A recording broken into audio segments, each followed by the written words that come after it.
Good morning. Good morning, Cass. How are you? I'm so excited. I'm good. How you doing today? Good. Good. I can't tell what it's like outside. It was kind of chilly yesterday, so I don't even know what it's supposed to be like today. It's supposed to be beautiful. It's supposed to only possibly rain in the evening, but it is really, really nice during the day. So hope you get to enjoy a little bit. I know you have a Perfect. We busy got a new day. fire pit, so we used that for the first time last night. It was nice.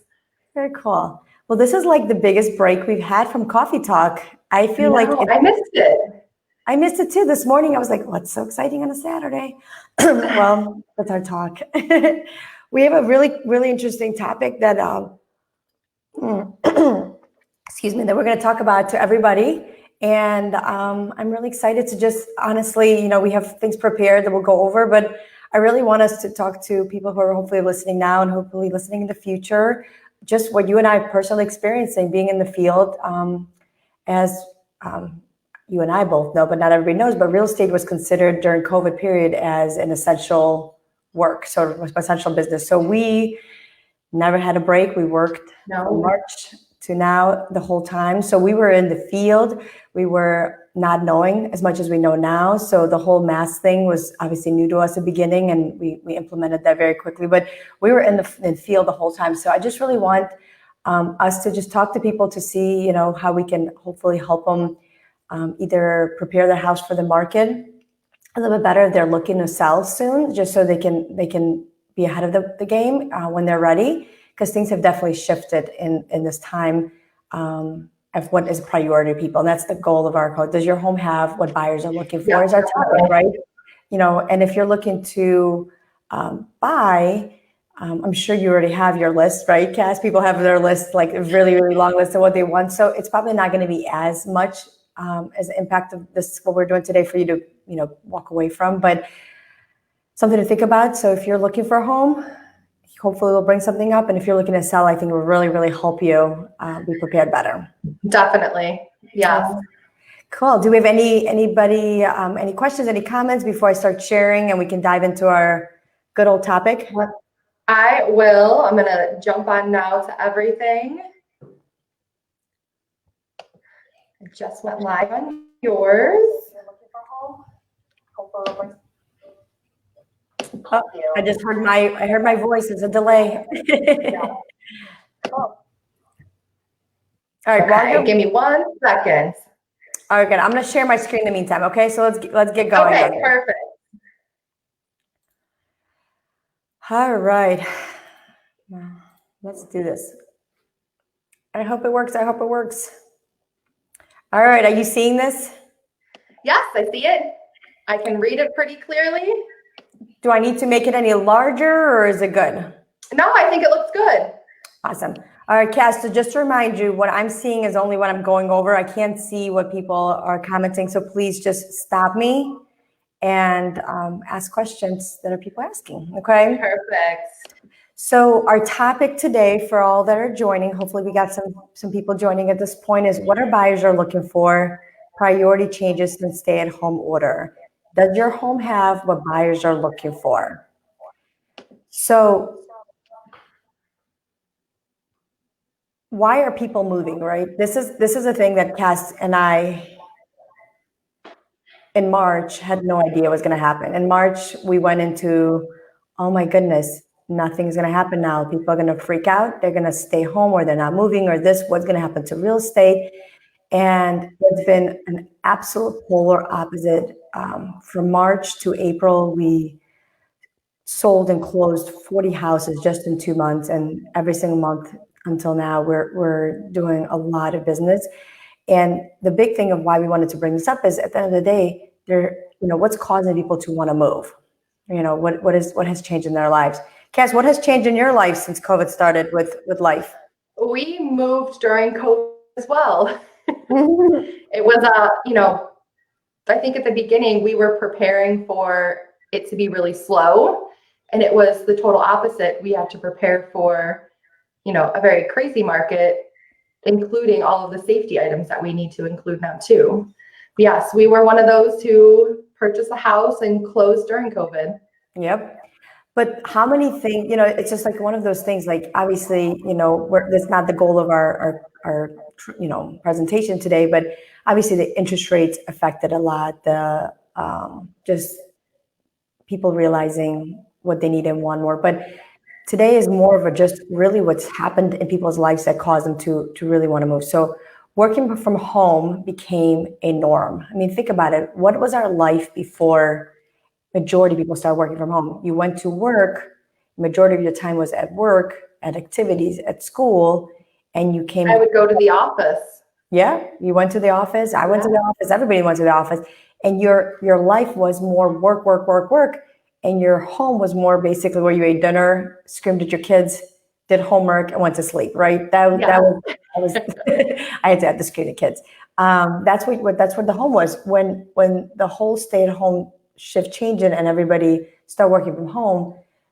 I mean, think about how big of a turn we had.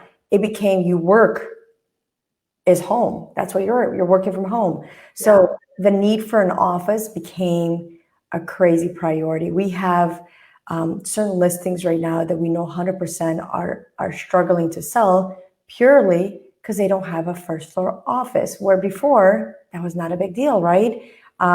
They have everything. They have bedrooms, bathrooms, great kitchen layout, open floor plan. Feedback, every other one. Buyer needs first floor office. Buyer needs a home office. So home office became a number one priority because people are working from home. Remote learning or hybrid. A lot of schools, obviously, I'm not giving you guys anything you guys don't know, but you're affected by it. You went from your kids being in school all day long to kids being at home a lot of times. They're going back and forth. Cass, how is Mentor schools? I forget. What are they doing with schools and? So you had a couple options with Mentor. What I did with the girls is I sent them to school, but they're still doing 1 day a week for like sanitizing the school. So at least 1 day a week, they're home on Wednesdays. I have my office where I can at least close a door, and then we had to have an extra area downstairs that is designated desk, school, files, bookshelf. So we know that every Wednesday, half of our day is schooling at home. Yep. 6 months ago, is that something you needed? No, I didn't even have an office like at home 6 months ago. I had my laptop and my little setup, but nothing, not a huge desk, not where I needed to keep all my paperwork and my books. So, we in our old house, we kind of shifted rooms around before we knew we were leaving. So I can have my own office there because that wasn't something we had.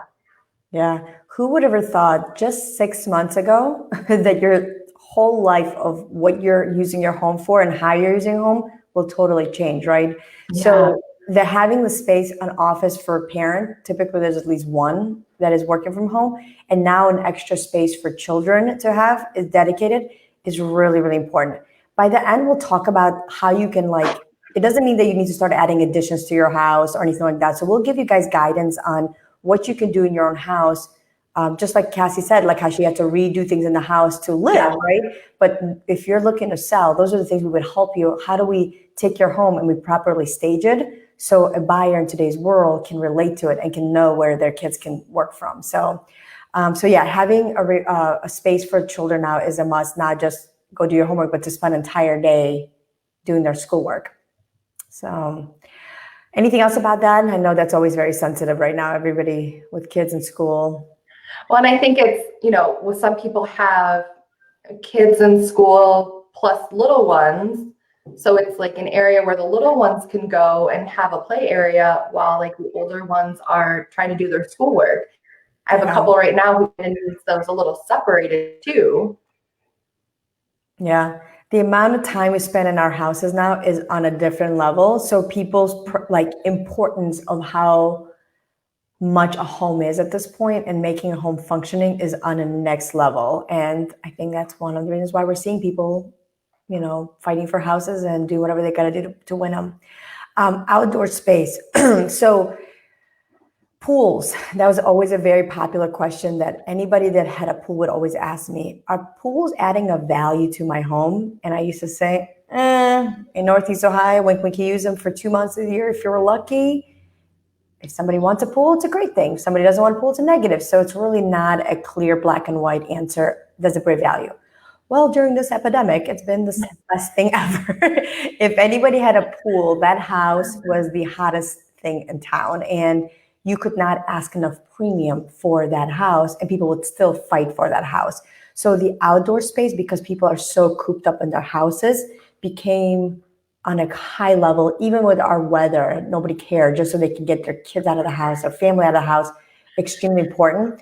I had few houses that were on the market this summer that, again, remember, we're all living this together, right? That I've never lived through. I've sold real estate in 16 years, but never lived in epidemic that we're living right now, and sold real estate in this, sold in the economic crisis, but not this. Okay, so this was all new to us. So we're learning as we go, and we adapt really quick. But one thing that I learned super fast, probably honestly in May, early June, that if a house didn't have some sort of outdoor deck or patio, that house would struggle. It's unbelievable how important it became. And there'll be a house worse than our house, priced possibly higher than our house, but had an outdoor area, and ours had no deck or patio, nothing, and we would be struggling against it. So I learned that very, very early on, and try to encourage, if anybody could, where I normally would never do. I would say it's such a personal thing. Deck or patios, people can always do later. They can visualize how it would look without it.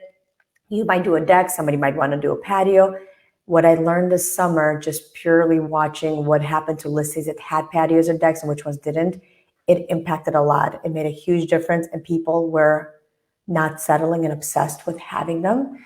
The other thing that I really think why the outdoor space affected people's decision of buying so much is that a lot of contractors either were not working at all during COVID because they were not allowed, or if they were allowed because they were part of whatever program, they were so busy by big contracts through builders and this, that a normal person like you and I who would want to add a deck or a patio would be like 2 years out on their list to get anything done. So they knew that if they're buying a house this summer that had no deck or patio, it would be very difficult for them to find a contractor that would be able to do that for them to be able to use it this summer. Yeah, I have one where the couple, that's one of their top things. All their kids are kind of grown and gone. So for them, it's that outdoor space where they have all their meals. Yeah. Cooked, and they go outside, and that's where they eat. That's where they hang out. They like the deck with a little bit of yard. So that's a big thing for them too right now. Yeah, I agree. I was at a listing appointment not too long ago, and the house was the tiniest thing ever. It was so cute. But they had the largest deck I've ever seen and the most beautiful backyard. And I'm like, wow, like this is, and they're like, this is where we live. We're out. We cannot be cooped up in that house anymore. Like we went all out and crazy and did whatever we wanted to do in the back, even though it made no sense to the size of the house, because they're home all the time. They're not going out to eat. They're not going out. They have nowhere to go. So their only entertainment and their only like sanity to get out of the house is their deck. Yeah. So, all right. Anyway, so just outdoor space is really important in current times. So don't underestimate it at this point. I guess is the point. Home gym. Obviously, gyms are back and open now, but a lot of people still have fears of going to public areas, especially where sweating is going on and spitting and who knows what else is happening there. So home gyms are very important. That's something that, again, it's pretty easy to find a spot in the house and stage it appropriately, and we'll talk about it. Needing more space in general. Again, when you're in a house with 2-3 children and you're only in the house for 2-3 hours normally compared, in the past, it didn't matter. Kids shared rooms, one bathroom, everything was fine. Well, again, when you're there for 24/7 and you're only going to your deck once in a while, needing more space became, again, more important to people. For a little while, just to give you guys an idea, it was, I would say in the 90s and early 2000s, it was all about space. If you look at what builders used to do, it was giant square footage, like 3,000, 4,000 square feet, and then very cheap builder grade products were done in houses. And then if you look at what happened after the market crashed and we started rebuilding, the size of homes was not as important anymore. People didn't really care about the square footage anymore as much. It was all about the quality of the material, the type of kitchen, the amenities your home have. Well, with the shift that we're dealing with right now with COVID, it's people still care about the quality of materials. I wouldn't say that it became not important, because houses that have nicer kitchens, nicer this, they still do much better. But the size of the home became important again. So people are not as, oh, I want a little quaint little space. They want space to be able to get away from each other. So the space is back in place for people. Any thoughts on that, Cass, in the field? I think you hit the nail on the head with that last part. You need that space to, your home is the only place you can go sometimes. So to get away from the kids, even your spouse, you need that. If it is to go work out or go outside, that's everyone I work with. Yeah, that's so funny. Everybody has the same conversation. Like, how do we not go through divorce through this period, right? How do we have space? And then kitchens are always the hot topic. I mean, we all love, I shouldn't say we all in the summer, I'm talking about myself. I love to eat, I love to cook. And kitchens have always been an important part of my personal life. And I know for a lot of years of working with so many clients, kitchen is always a priority. I think kitchens right now are even bigger priority, because people are not going out to eat as much anymore, right? I mean, if they do takeouts and they bring it back home still. So they still need a bigger kitchen to be able to even spread all the food out. So the size of the kitchen, not even the size as much as like functionality of the kitchens are very important, because people spend a lot of time. And then to even keep your kids, I mean, in my case, to keep my kids somewhat sane, because all their dance activities and swimming activities and all that stuff went to, again, Zoom classes and this and that. What did I do to keep them somewhat active? Is we baked a lot, so we needed a space for all our baking goods and all our sheets. So all these things I normally didn't need to have, now I need that. So bigger kitchens and more functioning kitchens are very important. Yeah, nice big pantry, because especially with you having the kids at home for school, I mean, you're doing breakfast, lunch, and dinner, to where usually they would be having lunch at school. Our school even does like breakfast at school. Yep. So more meals being cooked at home. That is so true. You're right. Just the normal basics. I was kind of going into creative baking situation, but like normal basic stuff of like breakfast, lunch, and dinner, and thinking about that and having enough food and having space for it. So kitchens are important. All right. Yeah. So those are the 6 things that we've identified the most. If you're listening to this and you think of something else that is causing you to move that we didn't think about, please bring that up, or ask any questions about it, and we'll hopefully answer it through this segment.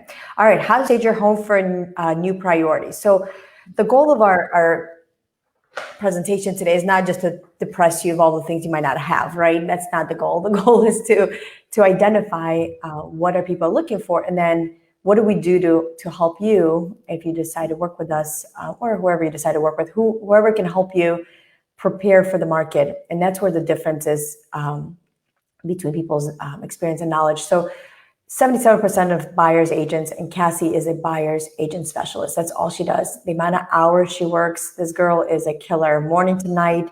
Last night, if you saw her areas that she serviced and how many people from reloads to book. So if there's anybody in the field seeing a lot of houses and seeing what buyers are paying attention to, it's Cassie. Okay. I have done obviously in the past a lot too, and not as much anymore, but Cassie's in the field during COVID showing houses. Cass, how important when a house is properly staged to you, besides the percentage that I threw out there? It's so important. I mean, and all those things that we talked about above, that's 95% of the buyers out there.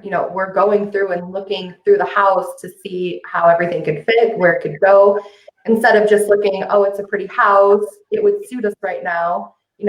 It's even more important now. What would you say the average time, like how much time does your client when you start showing a house spends in the house, like touring the home? What would you say the time that you spend in each house? And, during COVID, usually you could schedule an hour, and now it's kind of shortened a little bit. Usually we only have half hour, 45 minutes. We're using all of that time. All of that, unless you walk in and it's not the right fit right away and we move on to the next. We're spending the whole 30, 45 minutes almost every time. Every time seeing the house. So that's really interesting that you said, because In my experience in the past, when I used to show a lot of houses to people, we would be in the house for maybe 10 minutes, if that, 5, 10 minutes, because Yep. people are in and they're out. There's such a short period of time. They're like, either the house is, they're feeling the house and it has what they're looking for, or they don't. I guess that's what I was trying to, that was so Cassie's Yeah, experience. I feel like that's how it used to be. You know, Yeah, you would and that's know what I'm right saying. away if it wasn't the right fit. That's what's really interesting. What was that? I said what's interesting right now is that it's not quantity, it's the quality. So like it used to be tons of inventory on the market. You got your client, you squeezed in 10 houses in an hour and a half, you're running through as fast as possible, right? Where now it's not a lot of inventory. The inventory is extremely low, and you're taking every minute you can to see how you can make each house work with your client. Yes. Because there's just not a lot of options out there. So that's a really interesting shift that I didn't realize that people spend that much time in each house. So either way, even when they do what Cassie says, that they're taking advantage of every minute, the most somebody's in that house at that point is 30 to 45 minutes. Yes. If you don't stage it to give somebody an idea of how they can live, 45 minutes is still not that long for them to have imagination to figure out how they can make that house work. Right? Yeah, because if it's not staged like that, I'm the one trying to help them with that imagination, because a lot of people don't have that. They just look at it and go, it's not going to work. So then if it's not staged, you're going through, well, you can kind of move this, you can shut these doors here. So then you're trying to go back and forth with what they could do.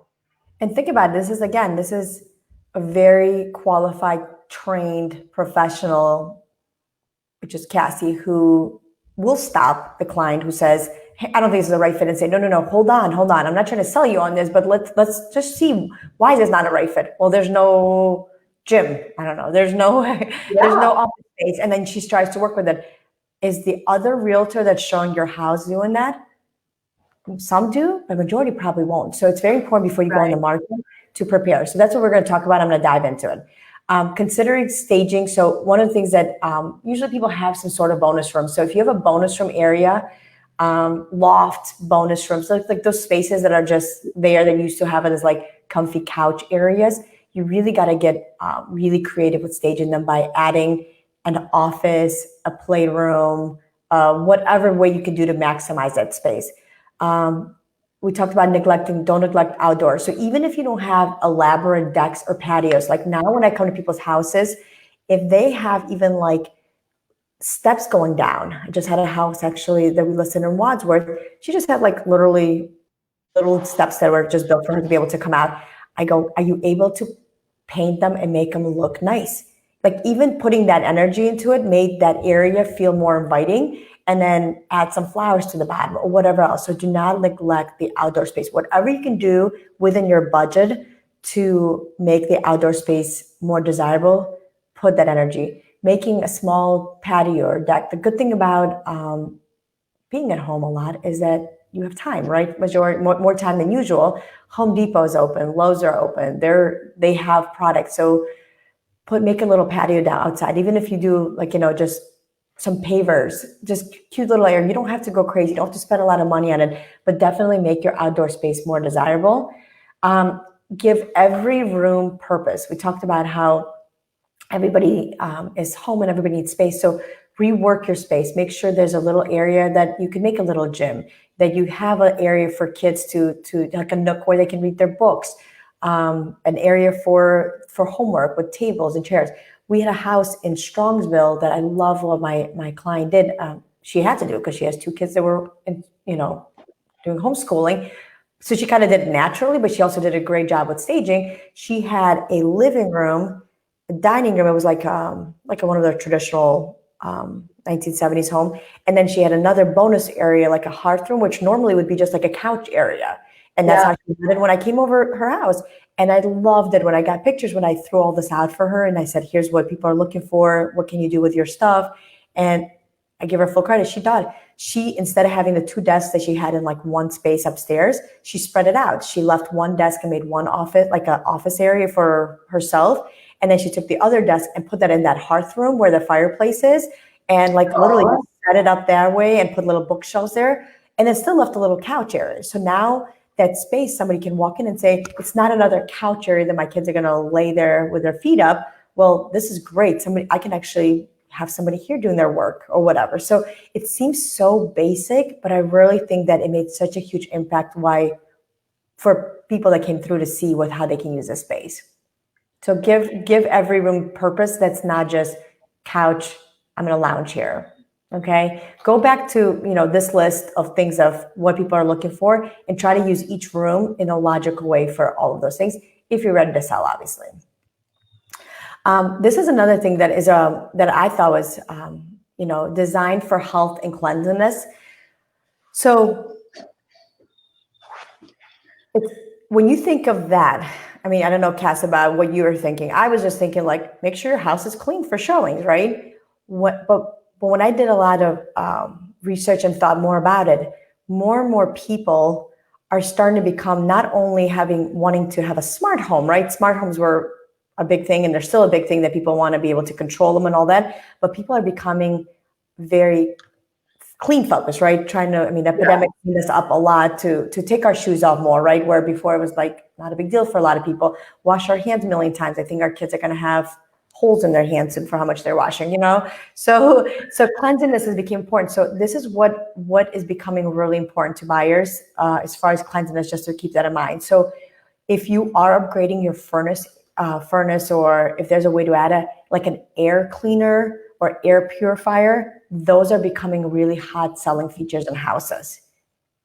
So before, Kaz, did anybody ever pay attention to, does a house have an air filter or air cleansing system? Not at all. No, if it had it, that would be a bonus, but it was nothing someone looked for before. Correct. Well, now, because people are, again, back in the houses a lot and the air is not circulating and they're very focused on being clean and not getting sick and all that's becoming important. So if you have it, make sure that your realtor is aware of it so it can be marketed. If you don't have it and you're planning to add anything to it, I would definitely upgrade to that system if there's an option. I don't think it's that expensive, or at least like a filter system that makes it better. Okay. Yeah. No, and I like the having a mudroom or a functional entranceway. I have a couple people like that too. Some work in the medical field, so when they get home, before they go into their house section, they're pretty much stripping. They get everything off, get everything in the washer, before they get into the house, and then they go take a shower and then move on with their day. But that was something that was even more of a bonus for them if there was somewhere they could do that. Yeah. So interesting thing. So the way you really can analyze, because builders, obviously that's what they do, right? They try to stay with times and renovate floor plans and build houses that current buyers are looking for. If you look at trends of what builders are doing right now, where it used to, again, not be such a big deal, but to have like a utility sink in the mudroom is becoming more and more popular. Yeah. Back to that whole thing of people want to come in and take off their stuff and wash it, where before it was not a big deal. They're really revamping their floor plans a lot. So that's really fascinating. If we had more time, I would dive into it more, but the floor plans are changing, what they're doing, what's important to people. A lot of builders that I know used to, like I said, be all about offering the technology aspect of like the features in a home, the smart home, where a lot of them are starting to like not even really make a big deal of it or offer that option, but are spending a lot of energy on those functioning, the cleanliness, the mud rooms, the utility sinks where you can wash your stuff, all of that stuff. So that's pretty really cool. So keep that in mind when you are preparing as well. And cooking at home means more food in the house and more time in the kitchen, making sure your kitchen is up to date and has adequate storage. May be worth investing, even if it's just updating hardware and fixtures and all of that kind of stuff. So back to kitchens, put energy into them. You're going to recoup every penny for it, whether it's making it more functioning, making it prettier, whatever you can do to kitchens always is a huge bonus. So that is it on our topic today. This is just a chart of 2020 homeowners wish list. So just everything we just went over, all in visual, more space, more natural light, gym, add bathrooms, updated kitchens, and then a larger yard and patio area. It's a wrap, Cass. Any questions, any comments, any highs, anything that we can answer? So I also, I put that link that we have at the bottom, I put it in our comment section. Okay. So any questions? We have a lot of good mornings. Hannah was watching, Yan was watching, Danielle from the office. Olga said she missed us and said this was very informative. Good morning from Alex. And then I wasn't able to look at the personal page to see if anyone was on there. But then we added the link to our Distinct Home Group Facebook page that people can go to. Awesome. Good stuff. Well, thank you all for joining. Like Cassie said, she did put our website, so distincthomegroup.com. And if you just click on that link, it will take you, basically everything we just covered is in there, so you don't have to memorize any of it. We can also always email you anything, but more importantly, honestly, hire a professional. Call us if you need anything. It's not your, it's not your job to understand all this. Our goal is to obviously give you something to think about, something to start preparing for, but it's really our job. That's what we do. We come in, we help people, we guide them. We do our best to prepare them for a good story. And then Cass obviously does an amazing job with our buyer clients to help them focus and get them in houses quickly, because houses are selling super, super fast. And if I could, that's how my day got crazy yesterday. I know. Because new homes came on the market and then they were 3 back-to-back in different areas towards the evening because they were all new. Yeah, they're definitely, Cass, what time were you and I was helping you prepare the offer? I think it was like 5:30? It was like, I think it was later. No, I think it was like around 7 p.m. Like 7 p.m. Cass texts me, she's in the car heading to another appointment showing houses, and she needed to submit it. That's how crazy the market right now is. So if you are thinking of selling and you're needing something different in your house or whatever, please, I put our contact, my name and Cassie's number. That's our office number. So it'll go directly to both of us. We'll be able to give you more information, tell you if this is, what you can get for your house if you're looking to sell. If you're looking to buy, it is still a great time to buy. Even though the market is hot, you just have to work with the right agent to get you in quickly and, know how to negotiate and all of that stuff. But it is still a great time. We're in a very, very special time in our market and the world right now where interest rates are super low. People are wanting to buy and sell. There's still houses out there. And at the end of the day, I think we all learned that life is short. And if you want something, you got to go after it. And that's my motivational end to this presentation. I love your motivational ends. My motivational end. It is. I did, right? I'm a big believer of it. If you're thinking positive, if you want something, it requires work. It requires effort. It requires all of that. But it's so doable. And if you're looking to do anything real estate related, don't overanalyze it. Call us. We'll help you. If you're looking at anything else in life, reach out to somebody else. That's not us. We can help you with real estate. That's it. And motivational stuff. That's it. Yes. Well, everybody, thanks for tuning in. Cass, have a wonderful day. It was awesome. Yes, I'm so excited. We're doing this again. Just to finish up, we are going to be doing these once a month. We felt like every week was a little too much for our family and friends who were tuning in, and it was a lot for us to prepare. So we are going to do Coffee Talk once a month. If there's something specific you want us to do that is interesting to you and you want us to do research, message us. Otherwise, we will continue just thinking of topics that we think are good for all of you. Sounds great. No, we look forward to it next month. Awesome. Cass, anything else you want to finish up with? Anything you want to say? I hope everyone has a great weekend. I looked forward to this. I kind of missed this, and we look forward to it next month. Awesome. Bye, Cass. Love you all. Thank you. Bye.